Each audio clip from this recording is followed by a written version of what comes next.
Hello fellow fangirls, welcome back to CureInvdaerZcat, and today is a special and painful day.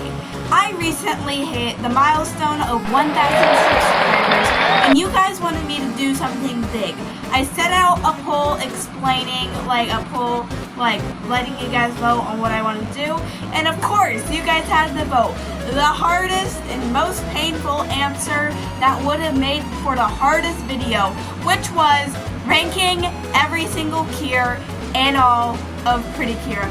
I know the poll says ranking every single cure and season, but I decided to go ahead and do cure because one, I thought that's what you all would want anyway, and two, I have not seen every single season of Precure yet. I haven't watched Majesty, I haven't watched Macaron, and I haven't watched Go-Go. But besides that, I've pretty much seen most of every single season, so that's why I'm ranking every single cure.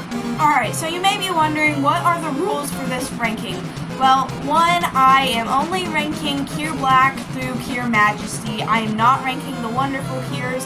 As of recording this, Wonderful Pretty Cure is on episode 16, I think, and that is not far enough to give a full judgment on the characters because they haven't had much character development, at all. And two, I am only ranking the main cures. I already have 74 cures to rank. I do not need any more. This means we're getting no Cure Flower, no Cure Angie, and no Cure Infinity. Just the main Black through Majesty, or I said that. And three, this may disappoint you, but I will not be giving a long, thorough explanation for every single cure. I'm doing this so the video doesn't end up being 15 hours long. What I'm going to do is some cures will kind of have a quick image explaining my opinion on them, and then others will have the recording like you see right now. So without further ado, let's start the video.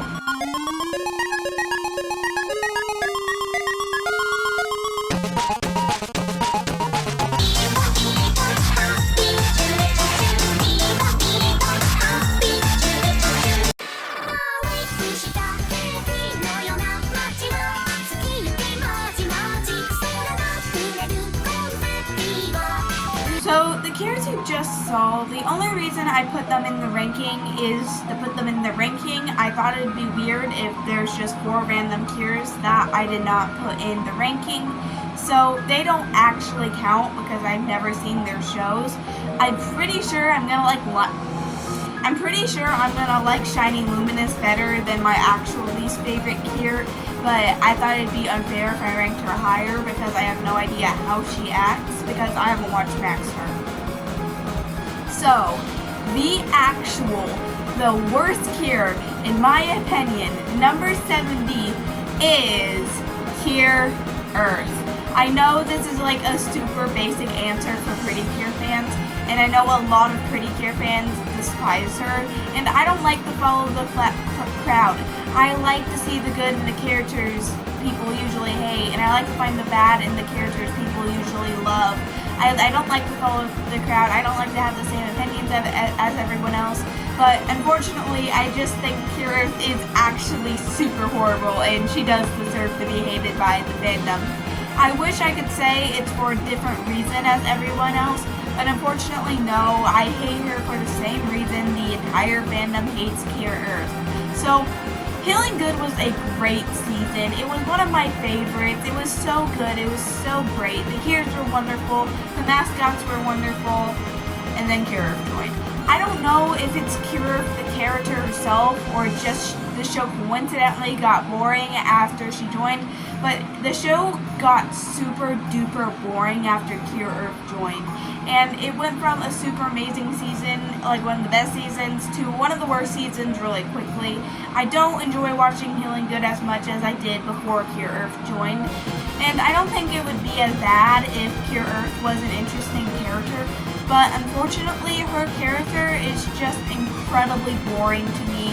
I don't know what it is about Cure Earth, but her character is just, she has no personality because she technically was just born. Even if you are a cartoon character, you can still have a lot of personality even if you were just born. It's not like she's an actual baby. she's a magical girl. And her personality, everything about her was just super boring, and she is the worst Cure in Pretty Cure. Number 69 is something I feel like people are going to get super mad and engulfed and rage with. But for me, I just don't enjoy this character, and I hope you guys can understand. Number 39 is Cure Papaya. I am not a Tropical Group fan. It's my least favorite season besides the host type. The Tropical Group is just, I hardly like anything about the season. And Cure Papaya is my least favorite Cure from that season. Much like Cure Earth, Cure Papaya hardly has any opinion of her own. We only see her smile during the transformance, and hardly outside of the transformance do we see her smile. And I think her design is really cute, but I feel like her character is just wasted potential, and I feel like she contributes, I mean, technically none of the Tropical Group Cures contribute anything to the plot, because there is no plot, but it's like she's just such a boring slate. She has nothing to her. I think her design's cute, but I don't, like, she has nothing interesting about her character.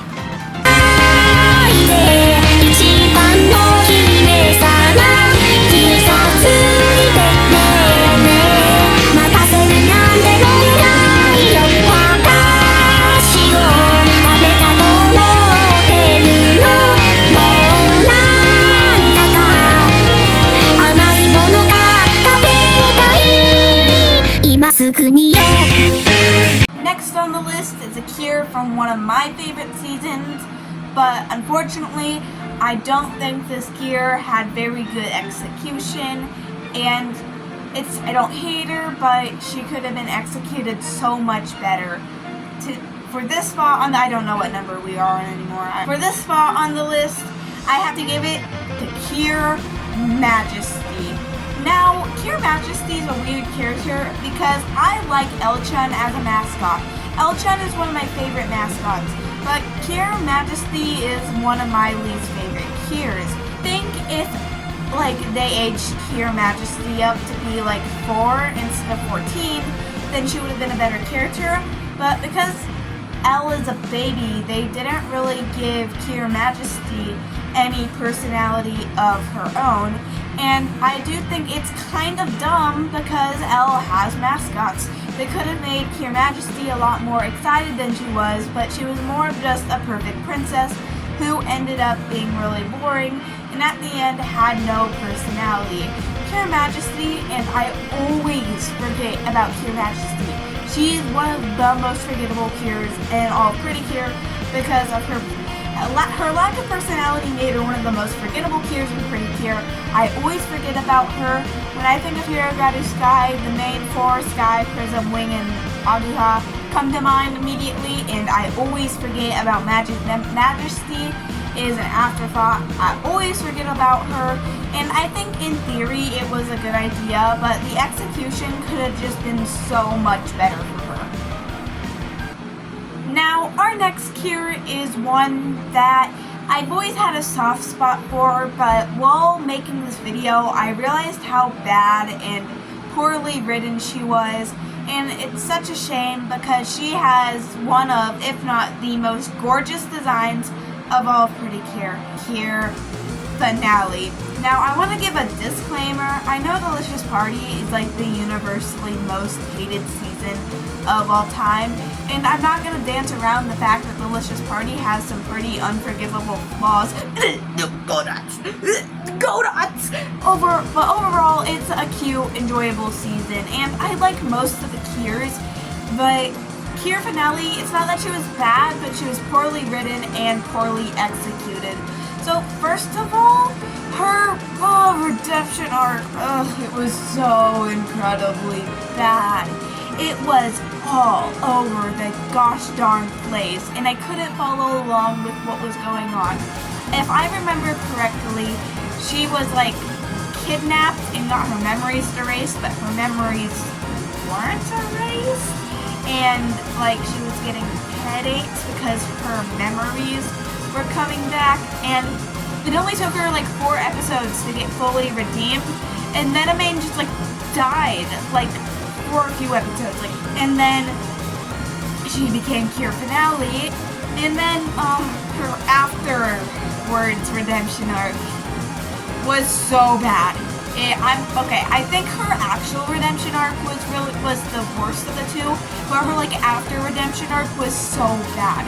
They were trying to do the same thing they did for Cure Passion and Cure Beat, but the execution was horrible. They gave like one episode for her to focus on the mistakes she made, and then she like had one other episode to quickly forgive herself, and I just think it was executed so absolutely badly. One of the main problems Delicious Party had is not giving enough attention to Yui and Amain, and which is sad because their character, Yui had potential, but felt like Amain's overall personality was just super forgettable. It was episode 40 where Takumi was coming to school, and Yui, Kokuni, and Rin were waiting there for them, and Amain hadn't come to school yet. And while I was watching this episode for the first time, my mind, the gears were turning, like, there's a fourth Cure, right? There's a fourth Cure. And I couldn't remember for the life of me who the fourth Cure was, even though I just watched an episode of Delicious Party Precure, like, the day before this one came out. And then she came, and I was like, there we go, the fourth Cure. And I like forgot about her while the show was airing. Cure Finale is a bit of an afterthought, like Cure Majesty, and she's forgettable, not well executed, and I think she could have just been so much more.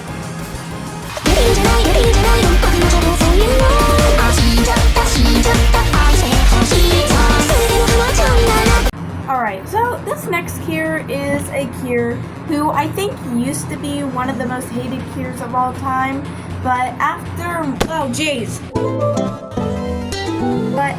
more Cures joined or more Cures were created, she began to lose her hate, but was never really like forgiven for what she did. This Cure is Cure Heart.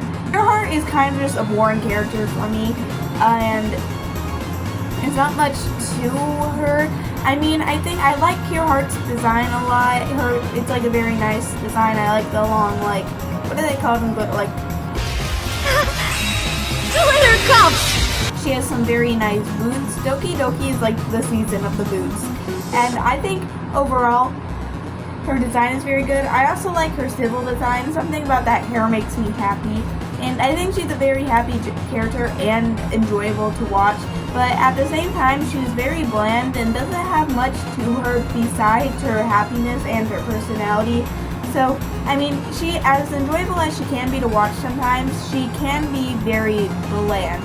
Now, the reason everybody used to hate Mona so much is because she was accused of a Mary Sue.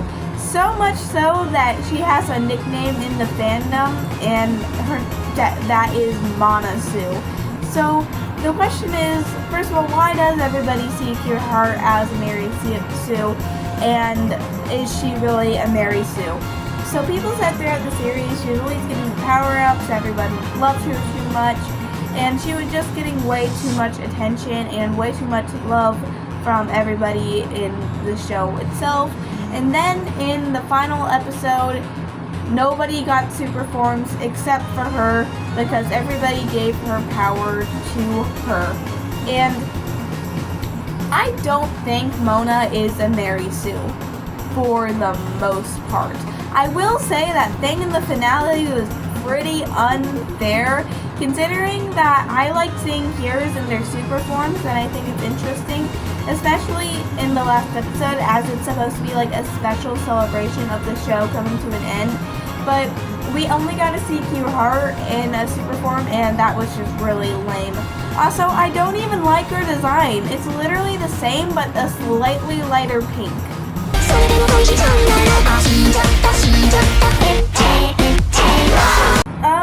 So the next Cure is a Cure that is also very commonly, you either love or hate this Cure, and the Cure I'm talking about is Cure Honey. She's a Cure the fandom is very neutral with, but with me, Cure Honey's just always just kind of existed. She's always been there, and I've never seen, like, her purpose in the plot.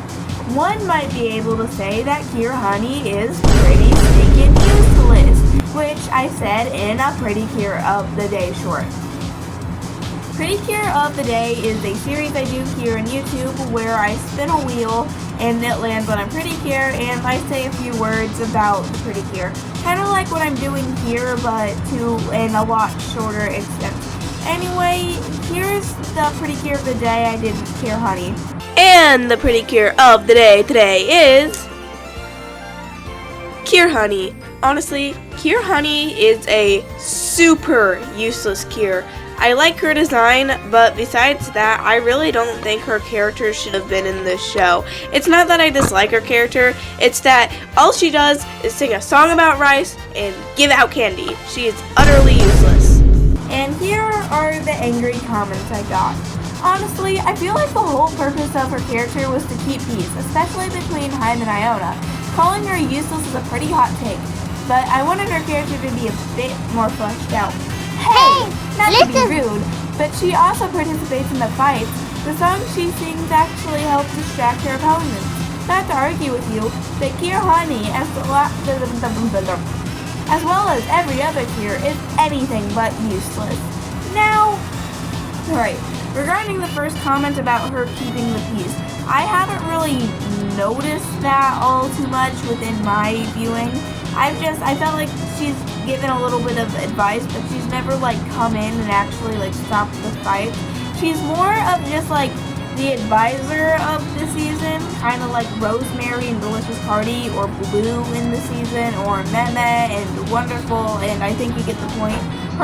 She always seemed like she was more trying to give advice than like be an advisor than like an actual Pretty Cure. And the second comment is true. She does participate in the fights. She sings her little rice song, and can we all agree that this rice song has no manner being how good as it actually is?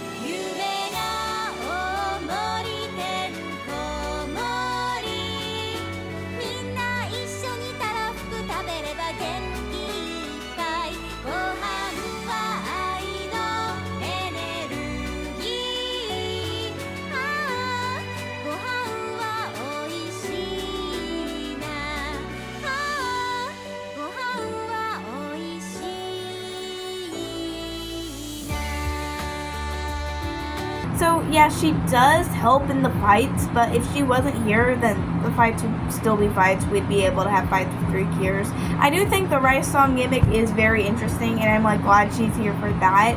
But overall, she does like every cure. Ow, hurt my pinky. Every cure can help in the fights. So that doesn't necessarily make her useful to the plot. Honestly, most of her things on screen was her giving out like candy and eating.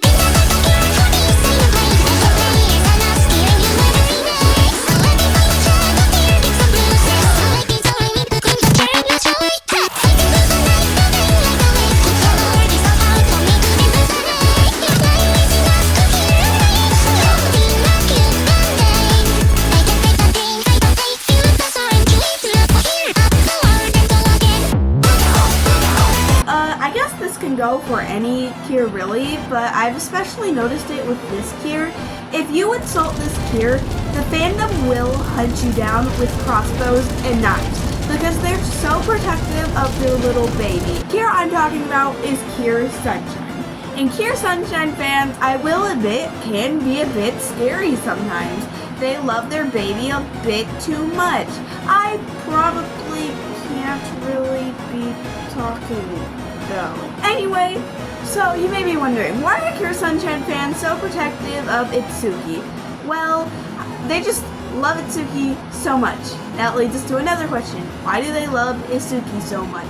Well, Cure Sunshine is a very calm and nice character. She always wants to be like, she's always trying to be calm and nice, She's always trying to help out, and she never overreacts. She's just a simple character with a simple mind, and I think that's why fans like her so much. Something I personally really like about Cure Sunshine is her voice. I don't know what it is about her voice, but it's just so nice to listen to. お医者様は成功すると言ってくださってるね。でも一番手術を待っていたはずの兄の様子が変なんだ。とても暗い顔をして夜も眠ってないみたいで、自分の病が辛くてもいつも笑ってる。昔からそういう人なのに。 Now, Cure Sunshine is actually ranked kind of low, just making it over the halfway mark. So you may be wondering, why is she ranked so low? Well, for one, her design is not my favorite. Just there's something about it. I don't know what it is. It's not my favorite. Two, I feel like her character is a little boring. I am usually more into the energetic cures, and like Erica is my favorite cure from Heartcat. She's ranked super high in this ranking, and she's the energetic one of the season. I am one who typically likes to go for the more energetic and like happy characters than rather the calm and shy characters. You've probably noticed that throughout like this video, but a lot of the characters I consider boring were at the bottom, and I feel like Cure Sunshine can be a bit boring, but I do also like her nice calm nature that has gained her so much love over the years. Another thing I don't like about Cure Sunshine is her transformance. Now I know midway cures typically have like a cooler transformance, but I think they made her too cool because she's kind of just posing through half of it, trying to be the dramatic sports girl, even though she doesn't really like sports. Like that's a whole thing in the show, but yet she's just dramatically striking poses the whole time, and it's kind of not, it's, I don't like watching it. Another thing I don't like about Izuki is that, oh, I'm gonna get so many comments. I'm gonna get so many. This is gonna be Cure Honey all over again. I'm gonna get so many people. I'm gonna get people coming on my door with pitchforks. This is gonna be a super hot take. You guys are gonna need to breathe in and breathe out for this one. Her character was not needed in Heartcat whatsoever. Now, I've heard people say the reason they added Cure Sunshine was to mix up the formula, which I like guess, yeah, but like she wasn't like super needed for the plot or anything. She just was there to like make the show more interesting. Like most midway cures have a significance, like, oh, Cure Ace is actually the princess, or Cure Moonlight has been a pretty cure forever, or Milky Rose is milk, or Cure Magic. You get the point. You get the point.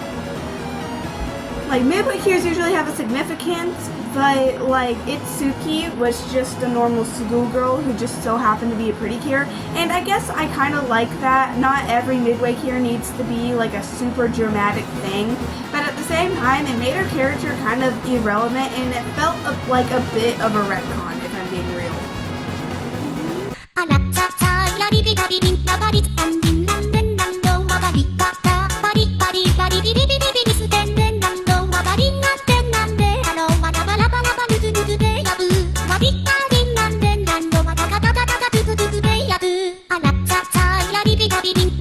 Next two cures are the iconic.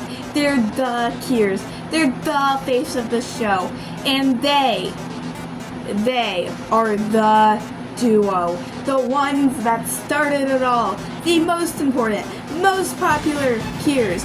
I have to talk about Cure Black and Cure White. Now, I will say Cure Black is better than Cure White. Who's Cure White? Black is better than Cure White, and I'll explain why. That's my reasoning in a hot second. But I need to talk about them together because they're the duo, and you can't separate them. They're the duo. So first, Cure Black. Cure Black is a character with a lot of energy in her. She's known for liking top chocolate. She's always like below her grades, and she's just overall a very funny character. She might be one of the funniest characters out there. Well, she's always on top of her grades. She's always doing her studying. She's always nice and polite to everyone she meets. And she's more calm compared to Nagisa. How these characters didn't know each other at all before the show started. And they bonded through Precure. They were not friends until they became Precures. And with that, their fate was like, what am I doing? What am I doing? Their fate was set. That's what I'm trying to say. Their fate was set. They were going to be best friends. They were going to get married. Fate was set from that point on, and they were meant to be the best duo of all time. And remember when I said they were going to get married? That's like, I don't want to say canon, but there's merch. There's Cure Black and Cure White wedding dresses. This was made for the 15th anniversary of Precure, and they only made it for a limited amount of time. These figures are super duper advanced, and they're very expensive and hard to find. Now, I don't mean to brag or anything, but I have these figures, and I love them so much. I'm not going to pick it up and carry it and show it on camera, because they're very valuable. But I will do this. I hope they're in the shot. Yeah, this is so high quality. Oh geez, something fell over. This is so high quality. Oh geez. Okay, this is so high quality cameraing, I know, but you can see them in all of their glory. They sit on my bookshelf along with my other anime figures, and they're like my very prized possession. Sometimes when I'm bored, I just sit there and look at them because they're so great, and I love them so much. There is something I have to say that I don't like about this duo, if I'm being real, and disclaimer, I have not watched Max Heart. I think this problem may get fixed in Max Heart, but as of right now, I don't really know because I have not watched Max Heart. I plan to watch it. I'm almost done with Futariwa, but I have not watched Max Heart, so I don't know. I think Hanukkah got neglected, and I don't want to say just a little neglected because I feel like she was pretty neglected throughout the show. I think something Precure is really good at is not having a straightforward main character. Now, there may be the pink one that's always like first in line and she always gets the most merchandise, but the story isn't mostly about her, it's about the whole team. And I think if you like compare that to like Sailor Moon always gets the attention in Sailor Moon. She's front, she's center, the show's about her, but the other Sailor Guardians feel quite neglected compared to Sailor Moon.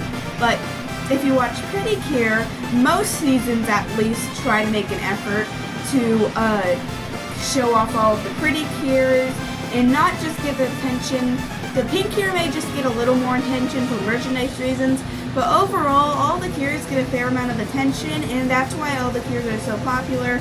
And it's not just the pink Cures that are loved. Anyway, I know they're supposed to be like a duo, but I felt like Nagisa was definitely the main character of Futariwa. They didn't really split the attention. We always saw what was going on at Nagisa house, and we never saw what was going on at Hanukkah's house, which, and like I said, like in modern Precure, we get focused episodes. Like in Wonderful Precure, we've seen so much of Mayu's life and so much of what she's doing because she gets focused and we see her house all of the time. But I feel like that was missing in Futariwa, and it's definitely something they fixed in later seasons, and I'm really glad they fixed it.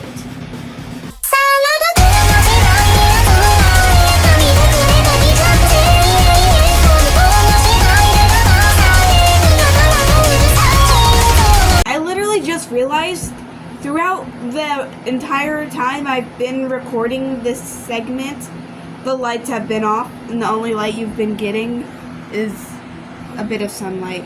So I'm gonna turn the lights on really quickly.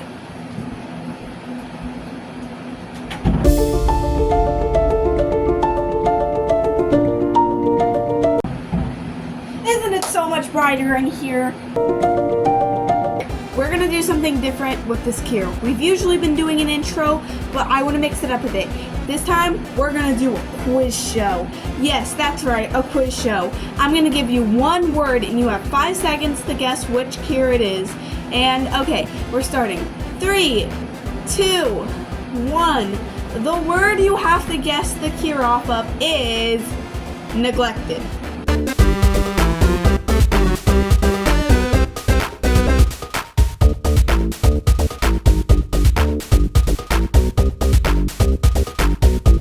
If you guessed Cure Precious, you are unfortunately correct. Our next Cure is Cure Precious. Now, Cure Precious got ranked a lot higher than a lot of the really popular Cures, which is weird because Cure Precious is pretty hated by the fandom. But I think the reason Cure Precious is hated is because of how much depth she doesn't have. But now, remember when I was talking about Nagisa and Hanukkah, when I said almost every Pretty Cure season gives their Cures equal attention? When I was saying that, this season came to mind, and I was like, oh, actually, not all modern seasons give their Cures attention. This exists. Cure Precious was the lead Cure, man, and she had no care. She had like this much character development. It was honestly really sad, and especially since whenever we did get focused on Cure Precious, it was absolutely amazing. Also, when I say this Cure was neglected, she had 3 focus episodes. 3. One was episode 1 where she became Cure Precious. One was a complete filler where the villains didn't even come. And then one was an actual focus episode on her. I think this is like by far the most neglected Cure, with second place maybe being Hanukkah. Like, now you may be wondering, why was she so neglected? I don't know, ask the writers. I feel like, okay, Pretty Cure's doing so good. We had Hug Toe Pretty Cure, and then we had my underrated favorite, Star Twinkle, and then Healing Good was doing good until Cure Earth came and ruined it all. And then we got Tropical Rube, which is just so bad. And then we got, and then we got Delicious Party, which Delicious Party is better than Tropical Rube, but it could have had a lot better writing. And I feel like they had the slump because COVID and they had less time to meet and actually talk about what seasons they, like what ideas they had. So especially with Delicious Party, they tried. There was an effort, but the effort unfortunately just couldn't go through. Now, every time we did have a focus episode on Cure Precious, the episodes were really good. And I think her like arc was like she'd always be copying her grandma throughout the show, but then she realized, oh, I kind of want to be my own person. And whenever we did get her focus, it was always just such a powerful moment. She was such a powerful character who was always motivated and really passionate. We just couldn't see much of that motivation and passion because of the decisions the writers make.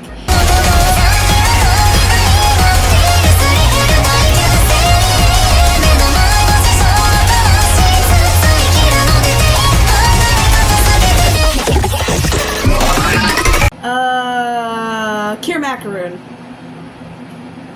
Alright, Macaron is a Cure I've loved ever since I started watching Kira Pretty Cure Alamoto.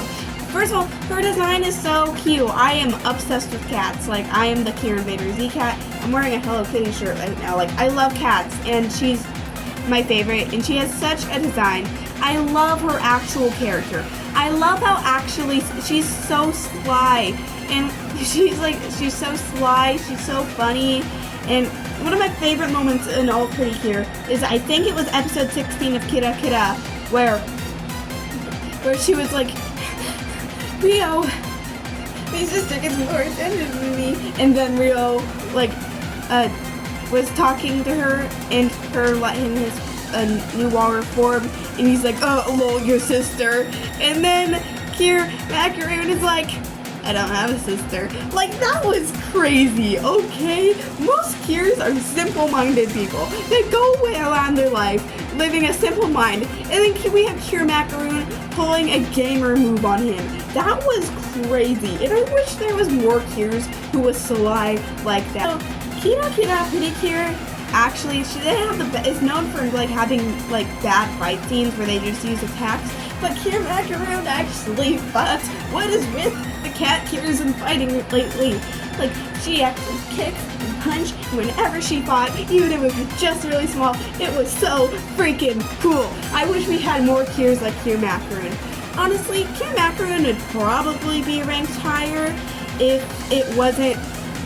She also got heavily neglected.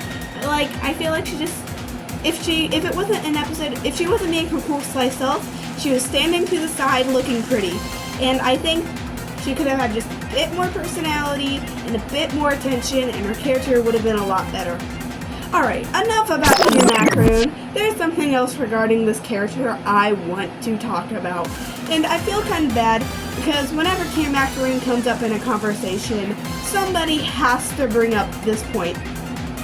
She can't be her own character because she shares a voice actor with somebody super duper famous, super duper loved, and somebody I just so happen to be ever so slightly obsessed with right now.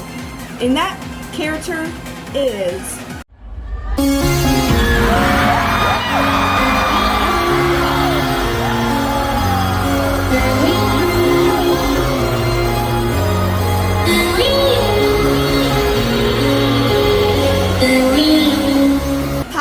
Miku.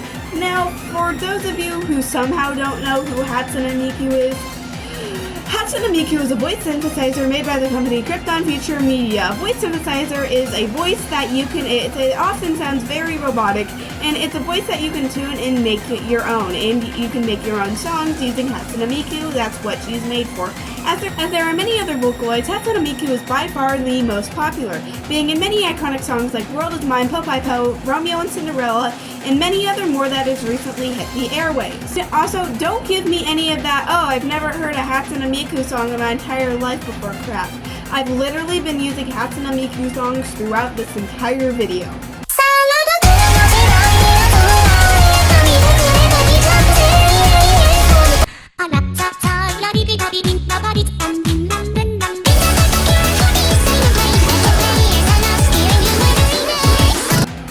You've heard a song. If you like the songs you've been hearing in between the segments, then go check out Hatsune Miku because she's great and I worship her. So, something I find really interesting is that Cure Macaron doesn't sound like Miku. And I've been listening to their voices back and forth, and I really can't find a resemblance in the voice, especially when she sings.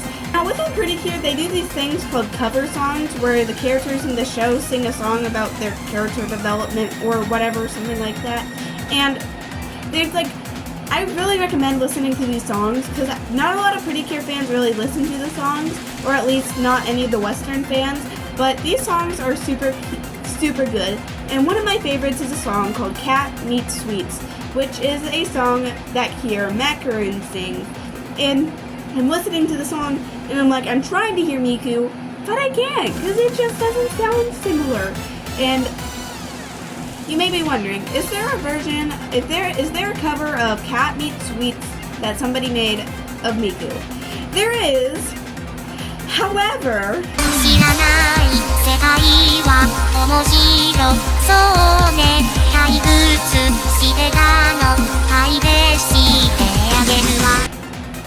that is by far the worst tuning I've ever heard. It's not good. Anyway, so I just think that's interesting, and I am kind of obsessed with Hatsune Miku, and I need to get it out of my system, because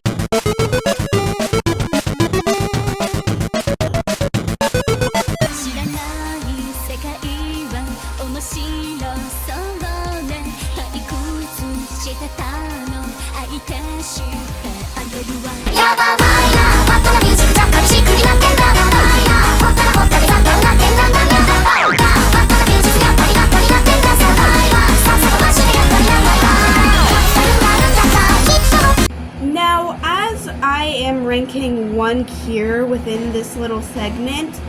What I'm really doing in this segment is talking about every single cure from this season, because this season is so powerful, it's so loved, and it is a very special season to me. And the cure I'm going to talk about is the lead Cure of this season, and it's none other than Cure Happy herself. Smile is a very beloved season by most Pretty Cure fans because a lot of Pretty Cure tries to have plot, but Smile Precure, instead of focusing on the plot, it focused on the characters and the adventures they went on. And there was a reason for this. In 2011, a tragic event occurred where there was an earthquake, and it was one of the worst earthquakes Japan has ever seen. And it killed and affected millions of people, and it was a very tragic event people still look back on today. And Pretty Cure was really going hard, not being the corporate. Pretty Cure was not just being a corporate sellout here and ignoring the situation. No, Pretty Cure was trying to help the people of Japan, and mainly trying to, especially the little girls of Japan. The Pretty Cure voice actors came together and they made 2 videos encouraging the little girls who watch Pretty Cure to keep hope. And little did they know, they weren't only saying this to the little girls in Japan, but they were keeping hope to everyone in Japan. And that's what Pretty Cure is really about at the end of the day. The hope and the happiness that Pretty Cure brings to millions of fans all over the world. And happiness charge. Oh no, wrong season, guys. Smile Precure was the season to embody the hope that Toei Nation was trying to give to everyone else. The earthquake happened near the end of Sweet Pretty Cure, and the people who make Pretty Cure were instructed to have a positive season where it was the season of happiness. The season was meant to be happy. They called the season Smile Precure, so remember to keep everybody smiling. They named the main Cure Cure Happy to make everyone happy. They named the Cure Cure Sunshine, to remember for everybody the sunny sun and the happiness the sun brings. They named Cure Peace to remind everybody the peace in the world. And we have Cure March, which is the happiest season in Japan. And we have Cure Beauty to remember the beauty of the world. It was a season made for happiness, and I think that Smile Precure does that so well. I think Smile Precure resonates with millions around the world, and especially me, for just being a season of pure and sheer and positivity, and it focused on nothing more and nothing less. And I think that's what makes the season so good. It doesn't focus on the plot, it focuses on these characters, and these characters who are trying to give you so much hope and happiness. Smile Precure, I think, overall, has, now I know none of the Smile Cures are in the top 10, but all of them are ranked really high, and Smile Cures today have so much depth to them. They go so hard on their personalities, and I just think all the Smile Cures are so unique, and they're so special, and we will never have a season with cures as incredible as Smile. Now, I think Smile Precure may just be more special to me because I've been watching Glitter Force literally all of my life, but this can also go, and that also Glitter Force might be the reason the Smile Cures aren't ranked in the top 10, because I am overly familiar with them, and the people in the top 10 are newer, so I like them better. But overall, Smile has just amazing characters all of them are super popular. All of the Smile Cures are great, and I'm so thankful for Smile and even Glitter Force for putting so many people into the fandom, bringing so many smiles to me, and I would want to thank the season for that. And Smile Precure had an amazing lead Cure who I can very much relate to. I love ranting about the things I like, just like Miku, just like Miku loves to rant about the fairy tales she loves to her friends, even if they really don't care, or her friends are there to listen to her no matter what. And Cure Happy has so much depth to her. Making sure everybody is happy is the most important thing to her. and she's clumsy, she's goofy, she's silly, and she's one of my favorite lead Cures. I think her character is just so good and so important, and just overall Smile is a fantastic season, and it is truly one of my favorites. Trigger warning. Cure Ace. Now, along with Cure Earth, Cure Ace might be the single most hated Cure in the entire Pretty Cure fandom. So, why is she so hated? First of all, Regina was a character that literally took the hearts of millions while Doki Doki Precure was airing. She was very unique. She was very, for lack of the better term, preppy. She was so energetic, and she was set up to be the midway Cure. And everybody was so excited. She was going to be such a popular midway Cure. Everybody was so excited to see Regina be like Cure Joker or something like that. And then she wasn't. Instead, what happened is we have this entire emotional episode with a bit more Regina character development, and Regina and Maya becoming like a canon couple. And they go to the beach, and all her character development just dies because she gets like electrocuted by her dad or whatever. And then it's like, so the fandom was like just sitting here like dying on the inside. And I left the question, who's going to be this midway Cure? This random toddler we've never seen before, Wowie Zowie. And on top of that, this random toddler who had no build-up ended up just being a jerk. She was always so rude and so strict to the other Doki Doki Cures, even though she is younger and they probably have no experience with her. Like, you're the wise midway Cure, but she didn't need to be that mean. Yeah, so basically, I think I will agree with the fandom, the writing could have been better. They should have made it more obvious that it wasn't going to be Regina, because I think they hyped the fandom up a little too much just to bring them down and disappoint them. But however, despite like the writing, that she could have had a better introduction, but when she was added into the show, I don't think Cure Ace was that bad. She wasn't that bad, okay? I think she's definitely overhated. First of all, I can understand, like, she's a strict and bossy character, but we've had, I like snobs, okay? I like snob characters that are kind of rude and kind of a jerk, but, like, I don't know why, I kind of like snobs, okay? And at first she seemed like she was being really rude, but while she was being rude, she was also really helping out the Pretty Cures. If she wasn't rude and strict and didn't make the Cures think about themselves, then they wouldn't have gotten the power-ups. And without Cure Ace's rudeness, they wouldn't have been able to beat I forget his name, the big bad of the season. That guy. King Selfie? Example of this is in the episode where Rika takes care of Irie, and Cure Ace pretended to be like, you should throw Irie into a river because he's a bad guy and he hasn't changed at all. And it made Rika realize that people can change and redeem. And then Cure Ace was like, haha, I knew that. I was just trying to make you discover. First of all, sly Cure Macaron moved there.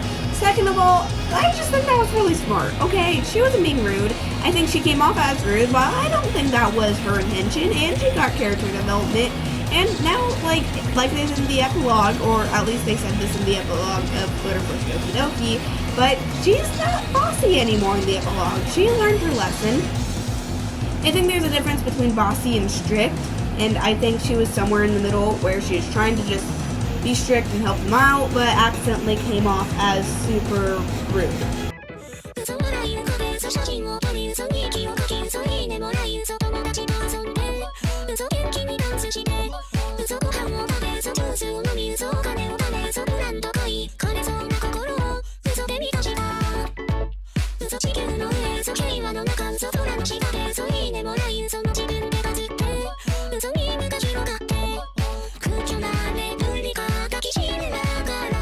We've made it to the top 10, people. We've made it to the top 10. Oh my god, this video has been the hardest video to edit ever. I've had to do more recording than I had to do in like my entire life. It's been exhausting, but we've made it to the top 10. Now, these next two Cures, Yes, two. We're doing another thing. Because Cure Black and Cure White are the most iconic duo in the season. But these two Cures are the second most iconic duo in the series to me. They're so good for each other. I think they work out so well. They are so absolutely iconic. And honestly, in all reality, they're tied. I don't have one better than the other.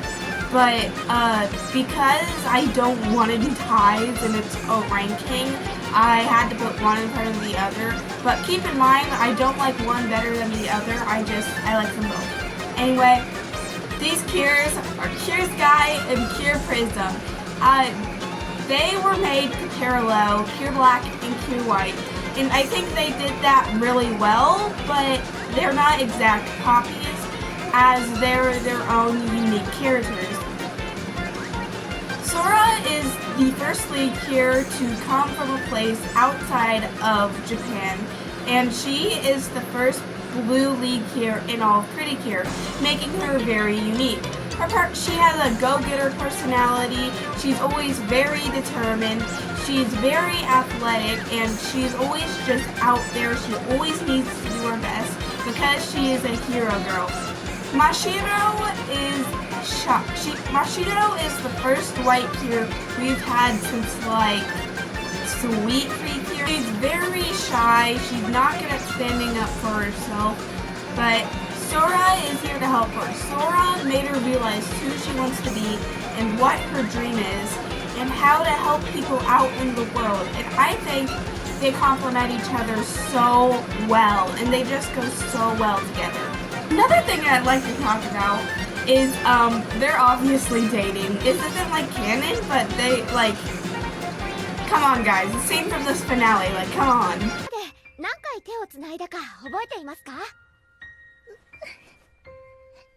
私のヒーロー手帳によるとなんと142回なんてこれは冗談ですけど。Now Sora proceeds to say she was joking. However, somebody on Reddit actually counted the amount of times they've held hands, and I couldn't find the original post. I think it was like 72, which in a show with 50 episodes, that's a lot. And in Pretty Cure All-Star F, they held hands like 10 times, I think.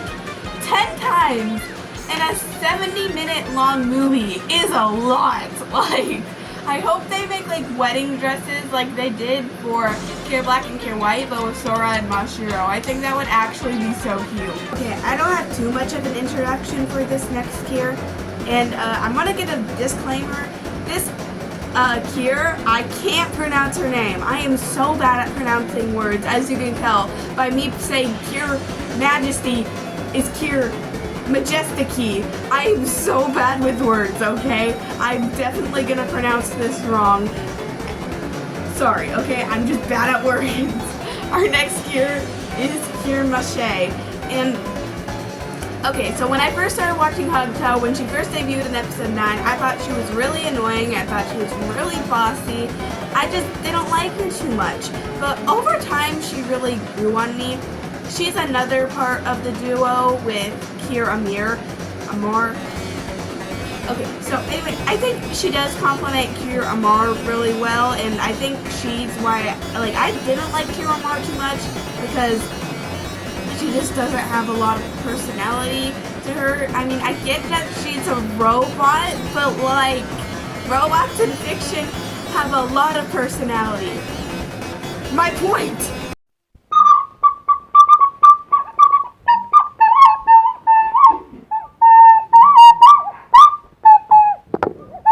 So I think their duo is really good, but like, as you can tell, Cure Macherie is the better of the two. First of all, I love her design. I know people don't like when they put makeup on Pretty Cure, but it's so freaking pretty! Her hair is like so fun and curly, I like it, and her dress is beautiful, and I love her boots, and it's so great! Her civil design is also very cute. Civil designs don't get talked about as much as they really should, because like the Cure designs are the big ones, but the civil designs are also just super adorable, and I love her dress, I love her hair, and I think she's super cute. Also, our our next Cure is the actual best Hugto Cure. A Cure I think is really underrated. She's my favorite yellow Cure, and I wish she got more attention in the fandom and in the show. And of course, we're talking about Cure Etoile. Once again, I can't say words. Now, when she was introduced, she had such a good intro. Her arc is by far one of the best, if not the best arc in the entire Pretty Cure. It goes so much deeper than it's like. I think the only other arc that goes as deep as hers is probably Cure Grace's arc, and I've been watching it for the first time. She immediately took my heart because I was just so flabbergasted.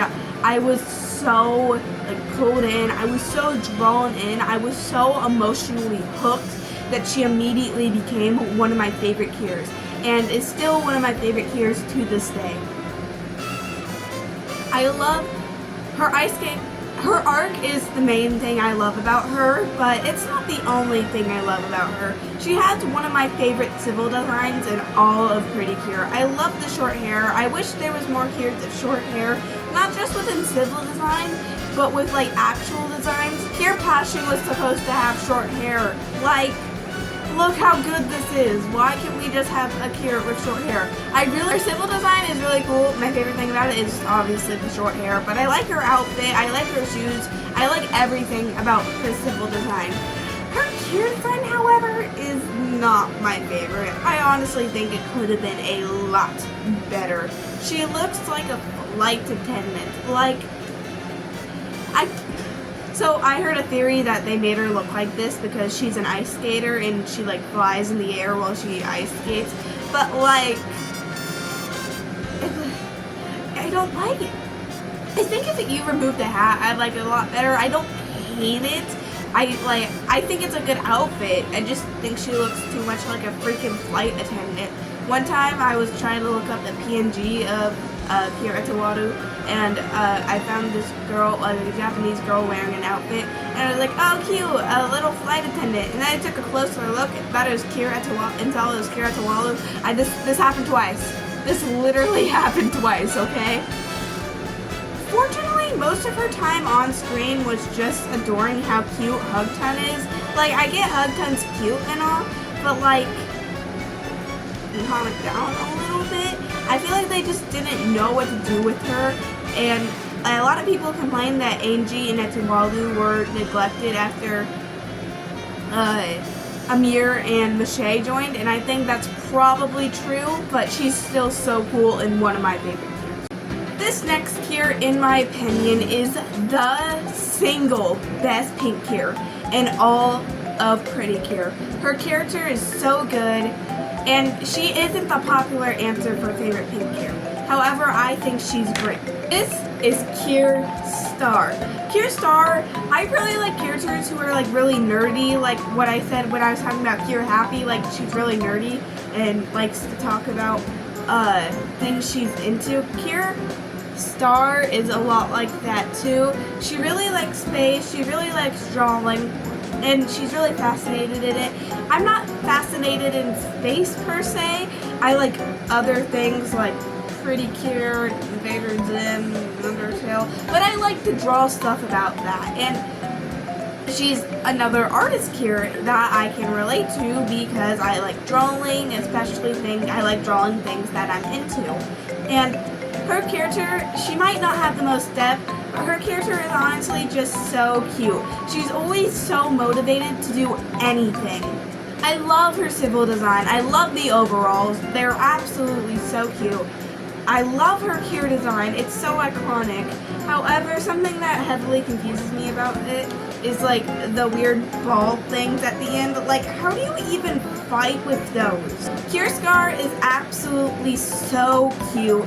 She's absolutely amazing. Like I said, she might not have the most depth, but she's overall just such a great and fun character to watch. Now, as much as I love Cure Star, she is not the best Star Twinkle Cure.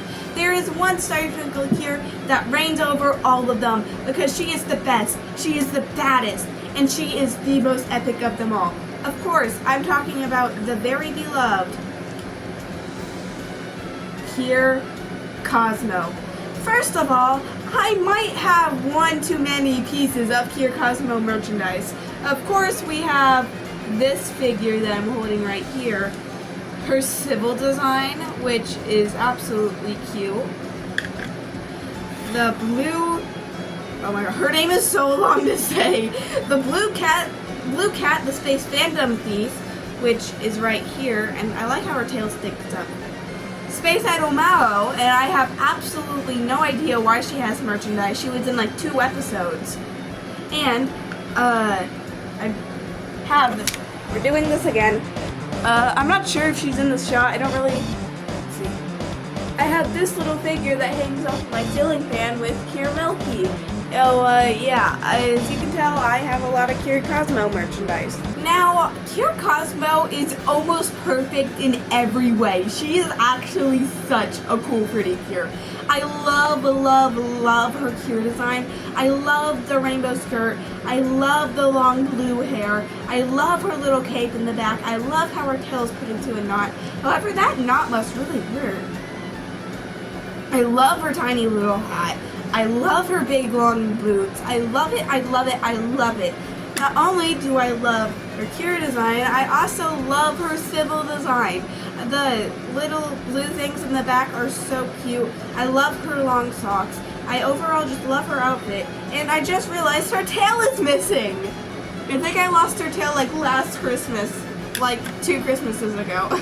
Blue Cat, the space fandom thief, was such a cool and incredible villain. She was actually so neat. I love the top hat. She also kind of looks like a Wutzler. You can't unsee it now. And nobody gives enough attention to Space Idol Mao. She was so neato. Like I said when I was talking about Cure, I love, love, love, love idols. It's funny because like Cure Cosmo is a combination of everything I love. I love cats, I love idols, I love aliens, or it's not that I like aliens, it's just coincidentally everything I watch has an alien in it. Case in point. But she's just so cool. I love her attack she does is one of my favorite attacks in Pretty Cure. It is actually so cool. I am actually so obsessed with it, and I love Cure Cosmo. She is one of the coolest Cures in Pretty Cure. And I have to say, one thing I don't like about her, she was introduced in episode 15 and then became a Cure in episode 20. I think we could have had a little more time to like flesh out her character, but she's really cool. I guess I kind of like how she wasn't fully redeemed even when she was a Cure. It took a little while after that, and she was just being her really cool self. You know, I think she's absolutely perfect. I love, love, love Cure Cosmo. Our next Cure is a Cure I think is incredibly underrated. She doesn't get nearly enough love, and I think the reason she's so hated is actually so dumb, and we need justice for this Cure. This Cure is Cure Parfait. Cure Parfait, as her name implies, is perfect. I love her diva personality, and I wish there was more Cures like that. As she is like a diva, and that she has the confidence I like, but at the same time, she's not necessarily rude to the Cures. And I think she's such a star, and I love her so much. I love her civil design is cute, but of course, the Cure design is even cuter. People usually hate Cure Parfait because of her design, and I think that's actually so dumb. Because her design isn't even that bad. I feel like people are just mad that she isn't the green Cure. I think she technically classifies as a rainbow Cure. I love her like teal dress. It kind of looks like gelatin. It's so fun. I love her long hair. I love her parfait hat. I love her long boots. I love everything about her design. It's always been one of my favorites. And I hate that people despise her character just because of her design. This next Cure is probably the single most popular Cure in all of Pretty Cure. Sure, Cure Black and Cure White are the face of the series, but I think this Cure probably beat them in popularity by actual fans. Some might say she's overrated, but as she is ranked number 3, I think she deserves all the love she gets. And as you guys probably guessed, I'm talking about Cure Marine. Now, I want to give out a little message. Don't stop watching Heartcatch just because Kier Marine failed you on episode 1. Erica gets so much better. She gets so much better, okay? I understand that she was really annoying in the first episode, and I think so too. I didn't like her when watching episode 1, but then I kept watching the show, and she quickly became my favorite Kier at the time. Kier Marine is known for her high energetic personality that makes her so special. She's probably the single most energetic Kier, and her energy makes her so fun to watch. And her energy also makes her absolutely hilarious. And she is probably amongst the funniest Kiers in all of Pretty Kier. And she never fails to make me laugh or smile. Kier Marine is one of the most popular Kiers. She's like, her high energy, she's popular, she's funny, and she had a decently good arc with trying to like connect bond with her sister and like trying to just overall become a better person, because she was a bit of a, I don't want to say bad kid, but she was like, she never liked doing her work. I think irresponsible is the word, but even if she was irresponsible, she wasn't necessarily a bad kid. As we learned in episode 1, she seemed really annoying to Tsubasa at first, but then Tsubasa realized, oh, she's just trying to be nice, even if she's nice in her own very special way. And that own very special way is what caught the hearts of millions all over the world. I love Kier Marine, and like I said, she used to be my favorite Kier, so you may be wondering, what happened? Why is she only ranked number 3? Honestly, nothing happened. What happened to make her not my favorite Kier anymore was, basically what happened was more Kiers joined. The top two Kiers, one of them's a midway Kier, so I started watching Heartcatch before I watched this show, and she's a midway Kier, so I didn't meet her yet. The other Kier is a very recent Kier, who, when I started watching Pretty Kier, didn't even exist yet. So that's kind of what happened. I just found Kiers who are better than her, but I think Kier Marine definitely deserves all the love she gets, and she's great, and I love her. Also, a few years ago, I got this figure. I bought it off of Amazon, and I made a video where I unboxed the video. The figure. It's like very ancient. I think it's like, I made it in like 2021, I think. It's a really old video, but it's still decently cute, so you can go ahead and watch it if you want. As you can see in the background over here, I have these shelves with a few Pretty Kier figures. The figures I have are Star, Kitty Innie, Kier Cosmo, Blue Cat the Space Fandom Thief, and Space Idol Miku. This next Kier is probably amongst the best written Kiers in all of Pretty Kier. I didn't think I'd like her too much when I started watching the show, but she grew on me. She truly planted her roots in me and made me love her with all of my heart. Hummy. Okay, no, I'm just kidding. I just don't have any merchandise for this Kier, but I have Hummy, which I guess is close enough. This next Kier is Kier Beat. Kier Beat is incredible, and I need to talk about just her history throughout the show. Kier Beat started out as a villain named, disclaimer here, I'm not sure if it's spelled Siren, but they say Sarin in the show. So I'm not sure if it's Siren or Sarin, so I'm just gonna say Sarin because that's what I've been saying for 2 years now.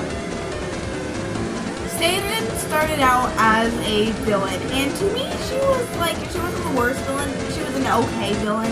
Sweet Precure also was not a good show at the start. I was not a Sweet fan at all when the show started. I didn't like how he became Kennedy. I think they had a really unique gimmick, but at the same time, it was like very annoying to see them fight all the time. I didn't like the weird trio thing. I think the trio villain eventually got a lot better, but at the start of the show I didn't like them, and I felt like the show just had the same formula. It would be like an episode with Canada and he fought, and then they make up, and then it was an episode where Saturn disguised herself to try to like stop their harmony power. I don't know, it's been a while since I've seen those episodes, but I didn't think Sweet was a good show. And overall, I don't think Cure B actually had a good redemption arc. I think she kind of just slowly realized, like, she was making a mistake. And then they made her evil again, which I don't like when they do. I didn't like it when they did it with Regina, and I don't like it when they did it with Sabrin. It just erased all of her character development. And then episode 21 came, and it was such an amazing episode. Sabrin finally came to terms with herself and became Cure B. And from that moment on, I felt something in myself. With a lot of the other Cures, they're like, the reason I like Cure B better than Cure Marine is because I like Cure Marine as a character, but with Cure B and my number one pick, it's not like I chose to love them. Or it's kind of hard to explain, but I resonated with them rather than me liking them. It was more of a deep, I sound like I'm insane, but like just listen to me guys. I had a deep, like I resonated with them. Something in me, even though I was in denial, like, and she's not my favorite, she truly was, because she resonated with me, besides me just being like, oh, she's really cool. Her afterwards redemption arc is what truly stole my heart. She has easily the best afterwards redemption arc in all of Pretty Cure. A lot of people say Cure Passion. I think Cure Passion had the best like actual redemption arc, but her after redemption arc wasn't very good in my opinion. Where with Cure B, her redemption arc wasn't very good, but her after redemption arc was incredible. You could really feel her sorrow. You can really feel how bad she felt you can really feel it. She felt horrible, and you can feel it. That episode where it's like the tears, this episode, it was one of my favorites. It was like the end. I don't remember like most of the actual episode. I just remember the end. It was the tears, your tears make the smallest sea. Her crying and letting it out resonated with me so much, and I absolutely love it. And besides her redemption arc, her character just overall, she became kind of an unenjoyable villain to a really fun Cure. Her character, because she doesn't understand how humans work, because she was a cat who disguised herself as a human, and she wasn't really human. I love how she's one of the funniest Cures, okay? She doesn't understand how things work when she really thinks she does, and I think that's overall really funny, and she's overall made some really funny moments. I love the episode where she goes to the beach and they try to make honey out of sand, and then this freaking thing happens. And then the camping episode where she tried to keep on singing the songs and they did meditation and their feet fell asleep. That was really funny. And her character is so funny and enjoyable because she was like trying to be tough, and then she was eventually like, okay, I think I just want to have fun now. And her character is great for that reason. I also love her design. I didn't like it at first, but I love her design. I love her long ponytail. I love her blue dress. I also love her guitar weapon. I want that guitar weapon as merchandise so badly. I think it looks so cool. I probably don't have anywhere to put it, but whatever. It's really cool and I like it. Alright, we've made it to the number one Cure. Nothing, and I mean absolutely nothing, can express my love for this Cure. I love him way more than I've ever loved any fictional character ever. He debuted and he immediately stole my heart. Of course, I already gave away who it is because I'm using the pronouns he, his. But this Cure is so amazing. I love him so much. You guys want me to stop talking now? Alright, let's reveal who he is. Cure Wing. Okay. Oh my god, I don't even know where to start with how much I absolutely am obsessed with this freaking bird. He is amazing. He's wonderful. I can't stop obsessing over him. He's the single best fictional character to ever walk the earth. And I love him so much, and I don't know where to start with how much I love him. Like, I can talk about so many things when it comes to Cure Wing. I could talk about his design. He has an amazing design. I love that story.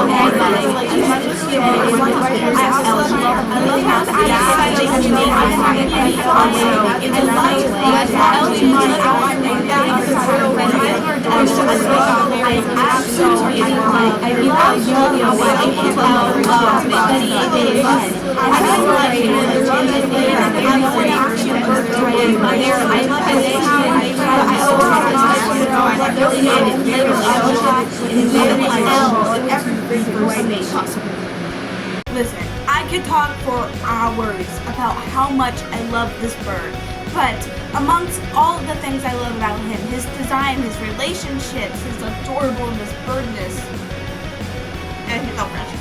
Look at him squish. Look at him squish. He's so precious. I could rant for hours about all of that, but at the end of the day, the thing that really stole my heart about CureInvdaer is just, how do I explain this? He breaks all stereotypes. Now listen, I need to talk about my discovery of when CureInvdaer first debuted. I was pretty deep into the Precure fandom at this point, and I was pretty obsessed. I've seen most of Precure, like over half of Precure at this point, and I was really excited for the new season that was leaked, Sky Precure. Just by looking at the logo, I didn't know if I would like it too much. It kind of looked like a boring season from the logo. And then the cures were leaked. And this leak was very special. I have a video where I actually reacted to seeing them for the first time, and for whatever reason, L-Chan scared the living daylight out of me. Cool. Will I reveal? Ah! What is that thing? We love you now, L-Chan. We love you now. You can watch that video in the iCard. But as you can see in that video, I even say the orange one looks like it's going to be my favorite. He caught my attention, or at the time, we didn't know he was a he. She caught my attention because she looked like one of my OCs, and I thought that was really funny. And I knew from that moment, this orange girl was going to be my favorite here from Sky. I knew she was going to be at least in my top 10. So I was really excited, and we had thought Sky was only going to have 2 kids at the start, and we were shocked to see 4. And I was really, really excited to see both this pink here and this orange here. And when the orange here was leaked, a lot of chit chat started. Like, oh, it's an orange. Some people thought it was going to be a boy. Some people like really hoped it was going to be a boy, but didn't think it would be a boy. But most people, myself included, thought it was just going to be like a tomboy kind of character. But then the video came out. All the Precure fans who was there when it happened knows what video I'm talking about. They can imagine the thumbnail in their head because it was breaking news. Magical Cinnamon described it as groundbreaking news. The video, they think they deleted it now, so you can't watch it sadly, but it was an interview video with the producer of Sky, I think, and they were like, hey, who is this orange Cure and this pink Cure that we've been seeing in poster? And he explains that this Cure, it's CureWing and Cure Butterfly, and they were such special characters because Cure Butterfly was an adult Cure, but more importantly, CureWing was a boy Cure. That's right, a boy Cure. Now, before that moment, I'd never cared about having a boy Cure. I never thought it would happen. I didn't care if it did. But now that a boy Cure was really coming into place, I was getting excited. I was so hyped. I didn't know why I was so excited because I never cared about having a boy Cure. But now that we were having a boy Cure, I was so excited, and I could not wait for the episode. Oh, hi, Fozzie! Hi! Hi, Fozzie! You're on camera! You like Tsubasa? You like Tsubasa? Yes, you do. Anyway, I didn't understand why I was so excited to have a boy Cure. Like, I truly didn't care until it was announced. And from that point, I could not wait for episode 8 to debut. I knew, and when episode 8 debuted, it was immediate. He immediately became my second favorite Cure from that point on. Still, since episode 8, he didn't debut until episode 9 as Cure Wing, but from episode 8, I knew Cure Marine finally had a competitor for my favorite Cure. Episode 9 came out, and I still wasn't sure who my favorite Cure would be, but it didn't take long for Cure Wing to quickly steal my heart and become my favorite Cure. Now, I rambled on for a really long time about me making a big deal that he is a boy, and he's a boy, which, if he was a girl, I probably wouldn't like him as much as I do, but because we've had Cures with similar personalities to him, but he's not a stereotypical boy. Most stereotypical boys, they like sports, they act confident, and they're really out there, and you can look at like background character boys and Pretty Cure and know what I'm talking about. They're confident, they like sports, and they're just always kind of chill. Cure Wing was none of those things. They decided to make a boy Cure, but they didn't make a stereotypical boy Cure. They disregarded. They didn't focus on the fact that he was a boy. They focused on the fact that he was Tsubasa. It's not the boy in him, it's the Tsubasa in him. They made their first ever boy Cure a shy character, a character who didn't have a lot of confidence, a character with kind of low self-esteem, and they shattered every known stereotype to boy characters, and I would not have a boy Cure be any other way. They didn't make him a manly man, they made him a shy, nice boy. And I am so glad they did not follow stereotypes. I would have loved to, listen, if Cure Wing was a girl, he would have been ranked in the top 20 no matter what, because of his shy personality. As you probably noticed, I kept on, a lot of the Cures who were like top 20 or top 30, I kept on referring to as sweet, so, like really sweet Cures. And Cure Wing would have been in the top 20 no matter what. Him being a boy was just also really symbolic to me in a way I probably can't explain. He wasn't a stereotypical boy. He wasn't a boy, he was Tsubasa, and that's really symbolic to me in a way I can't explain it. He's like, I can't explain, I literally can't explain, like, why that means so much to me. Alright, we are finally done recording this video, or at least I'm done recording it, but I am not done making it.